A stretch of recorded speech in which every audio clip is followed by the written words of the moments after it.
नमस्कार मित्रों, स्वागत है आप सभी साथियों का आपके अपने YouTube channel study with Ravindra academy पर। प्यारे साथियों, आज की सेशन में बात करेंगे अपन एग्रीकल्चर सुपरवाइजर वैकेंसी के ऊपर।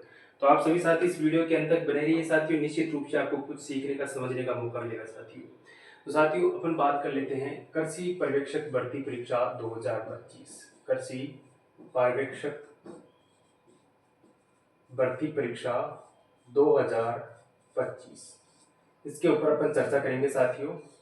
आप सभी को पता है, फिलहाल इसकी जो शॉर्ट विज्ञप्ति है वो जारी हो चुकी है साथियों।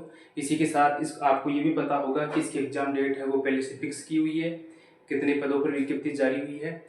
और अब अपन बात कर लेंगे कि क्या इसमें आगे पद बढ़ सकते हैं और क्या क्या इसकी क्वालिफिकेशन होती है और कब तक इसकी ज्वाइनिंग हो सकती है, किस प्रकार अपन तैयारी करें, कौन कौन सी महत्वपूर्ण बुक्स है, संपूर्ण चीज़ों पर चर्चा करेंगे साथियों। कितना क्या इसमें अपन स्कोर करें ताकि हमारा फाइनल सिलेक्शन हो सके, एज कितनी इसमें अपने को, क्वालिफिकेशन कितनी चाहिए, एज का कितना क्राइटेरिया रहता है, सभी चीज़ों पर चर्चा करेंगे साथियों। तो आप इस वीडियो के अंत तक बने रहिए साथियों। तो सबसे पहले बात कर लेते हैं कि साथियों ये वैकेंसी कितने पद पर है, वो अभी होने जा रही है। तो फिलहाल इस पर जो विज्ञप्ति जारी हुई है साथियों, वो हुई है साथियों 1100 पदों पर। फिलहाल इस पर 1100 पदों पर वैकेंसी आई है। तो 1100 पद फिलहाल इसमें है साथियों। और आपको मैं बता दूं 1100 पद कम नहीं होते हैं। पिछली बार जब वैकेंसी आई थी, तो जब लास्ट वैकेंसी थी, तो लास्ट वैकेंसी में इसमें पद थे साथियों 430 पद। तो 430 के अपन देखें 430 के बजाय, यानी इसके अकॉर्डिंग अपन देखें तो लगभग लगभग 3 गुना पद हो जाते हैं साथियों। तो एक तरह से एक बड़ी वैकेंसी है। और इसी के साथ में आपको बता दूं कि लगभग 90% चांसेस इसमें ये है साथियों कि इसमें आगे पद और भी बढ़ेंगे। कितने बढ़ सकते हैं? पद बढ़ सकते हैं साथियों, इसमें 1500 भी हो सकते हैं और 2000 के आसपास में इसमें पद हो सकते हैं।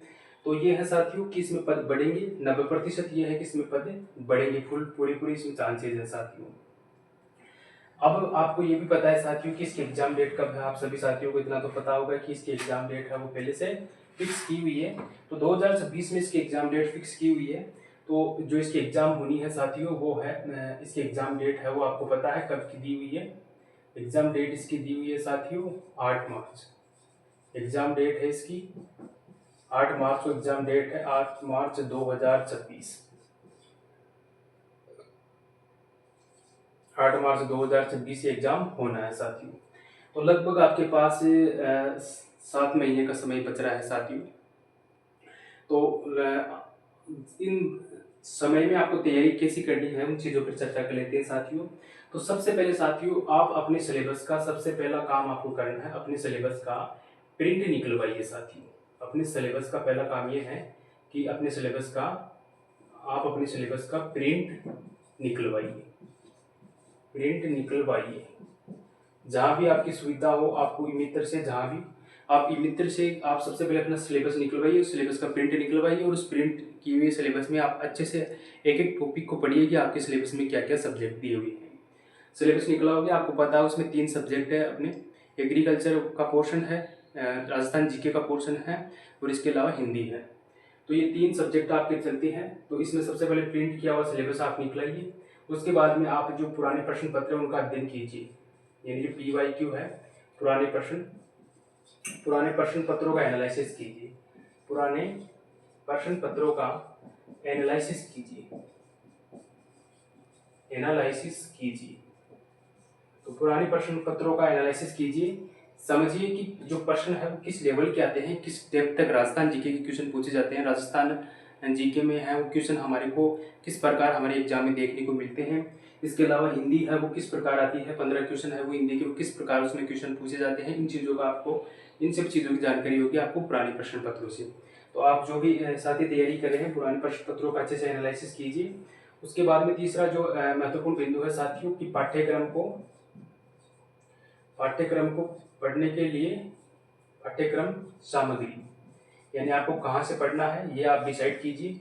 अगर आप पहली बार न्यू स्टूडेंट है तो अगर आप कोचिंग करना चाहें तो आप कोचिंग ले सकते हैं। इसके अलावा अगर आप पहले भी कोई कोचिंग किए हुए हैं या आपने 1-2 बार पहले इसकी तैयारी की हुई है सुपरवाइजर की, तो आप दोबारा से आपको कोचिंग करने की कोई आवश्यकता नहीं है। दोबारा से आपको कहीं भी दोबारा कोचिंग करने की आवश्यकता नहीं है। तो आप अपनी पाठ्यक्रम सामग्री को निश्चित कर लीजिए, है ना। आपको ऐसा लगता है कि आपको कोचिंग करनी चाहिए तो आप कोचिंग कर लीजिए। और अगर आपको ऐसा लग रहा है कि आपके बुक से भी आप कवर कर सकते हो तो अपनी बुक्स है, अपना स्टडी मटेरियल है, उसको निश्चित कर लीजिए साथियों कि आपको ये पढ़ना है। अपनी जो एग्रीकल्चर की बुक है, एक बुक रखिए सारे सब्जेक्ट की। एग्रीकल्चर के लिए एक बुक अपनी फिक्स रखिए, जीके के लिए अपनी एक बुक है वो फिक्स कर लीजिए, और हिंदी के लिए अपनी एक बुक फिक्स कर लीजिए। ऑब्जेक्टिव उसके बाद में लाना है। सबसे पहले आपको थ्योरी की बुक लेकर आनी है, थ्योरी को अच्छे से पढ़ लीजिए, और उसके बाद में आप उनकी ऑब्जेक्टिव बुक लेकर आइए, और PYQ जो पुराने प्रश्न पत्र देखते हुए ऑब्जेक्टिव क्वेश्चन ज़्यादा से ज़्यादा हल कीजिए। उसके बाद में चौथा आपका जो पॉइंट है साथियों वो होता है रिवीजन। आप रिवीजन कीजिए ज़्यादा से ज़्यादा, जितना हो सके आपके पास। आपका जो सिलेबस कंप्लीट होने के बाद में आप लगातार ज़्यादा से ज़्यादा बार रिवीजन कीजिए। और आपका 5वां टॉपिक है साथियों टेस्ट सीरीज। टेस्ट सीरीज आप ज्वाइन कीजिए, या फिर आप मॉडल पेपर लेकर आइए। मॉडल पेपर है वो ऑफलाइन मॉडल पेपर कीजिए, क्योंकि आपका एग्जाम है वो ऑफलाइन मोड भी है साथियों। तो आप मॉडल पेपर लेकर आइए या फिर टेस्ट सीरीज लगाइए साथियों, और ज़्यादा से ज़्यादा टेस्ट दीजिए। और अपनी जो कमियां, जो भी दूरियां आपकी जो कमी है उनको दूर कीजिए। आपके द्वारा जो भी एग्जाम में या टेस्ट सीरीज में मॉडल पेपर में जो गलती आपसे हो रही है उनको दूर कीजिए साथियों। इसके अलावा ज़्यादा से ज़्यादा रिविजन करते हुए टेस्ट आपको देने हैं। तो ये है साथियों, सबसे पहले आप सिलेबस का प्रिंट निकलवाइए, उसके बाद पुराने प्रश्न पत्रों का एनालिसिस कीजिए, पाठ्य सामग्री है उस जो बुक है उसको निश्चित कर लीजिए, रिवीजन कीजिए, और टेस्ट सीरीज लगाइए साथियों। यह है बढ़िया तरीके से आपके पास 7 महीने का समय बच रहा है। लगभग 5 महीने में आप यहाँ तक सामग्री को अच्छे से कंप्लीट कर लीजिए। 3 काम है, प्रिंट निकलवाना, पुराने प्रश्न पत्रों का एनालिसिस और पाठ्य सामग्री। इनको एक बार अच्छे से पढ़ लीजिए, और लास्ट के जो 2 महीने रहे उनमें आप बढ़िया तरीके से रिवीजन कीजिए और टेस्ट सीरीज लगाइए। ज़्यादा से ज़्यादा टेस्ट देना है आपको, और जो आपकी कमियां रहेंगी उन कमियों को आप सुधारिए साथियों। अब बात कर लेते हैं साथियों कि इसमें जो एज का क्राइटेरिया कितना है। तो साथियों आप सभी को वैसे तो पता होगा कि इसमें एज का क्राइटेरिया पहले से फिक्स किया हुआ है। इसमें एज का जो क्राइटेरिया है साथियों वो है, अपन एज की बात कर लेते हैं। तो साथियों इसमें जो एज है साथियों वो है 18 वर्ष से लेकर 40 वर्ष तक आप इसमें फॉर्म भर सकते हो साथियों। 18 वर्ष से लेकर 40 वर्ष तक आप फॉर्म भर सकते हो। इसके अलावा आपको इसका सिलेबस भी पता होगा साथियों। सिलेबस है इसका साथियों हिंदी है, इसके अलावा राजस्थान का जीके है, राजस्थान जीके, और इसके अलावा तीसरा अपना एग्रीकल्चर। अपना एग्रीकल्चर जो सब्जेक्ट होता है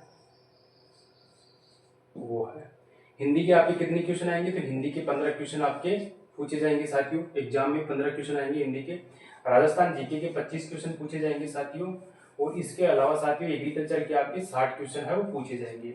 इस प्रकार कुल टोटल क्वेश्चन है साथियों, जो कुल टोटल क्वेश्चन आएंगे साथियों वो होंगे साथियों 100 क्वेश्चन आएंगे साथियों। तो इस प्रकार 100 क्वेश्चन आएंगे, और एक क्वेश्चन कितने नंबर का रहेगा साथियों, एक क्वेश्चन 3 नंबर का रहेगा। तो जो पेपर रहेगा अपना वो होगा साथियों 300 मार्क्स का अपना पेपर रहेगा।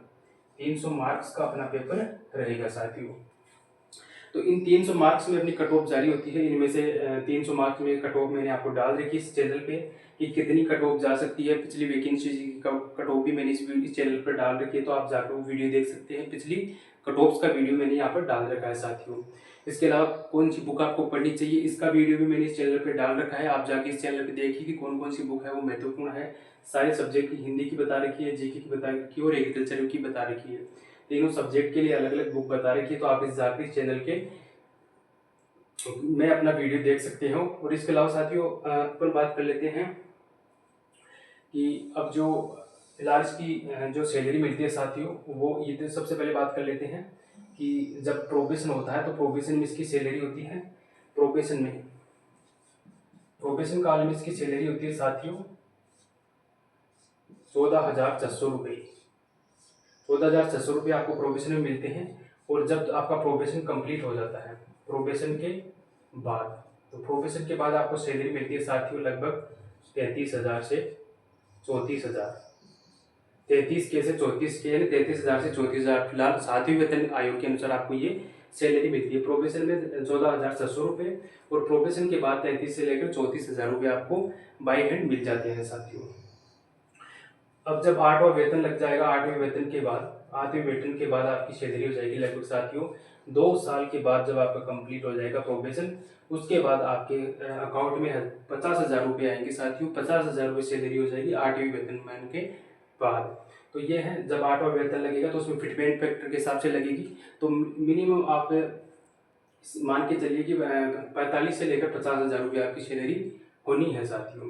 तो ये है। और बाकी एग्ज़ाम डेट है वो 8 मार्च है, वो फिक्स की हुई है, 8 मार्च की एग्ज़ाम है।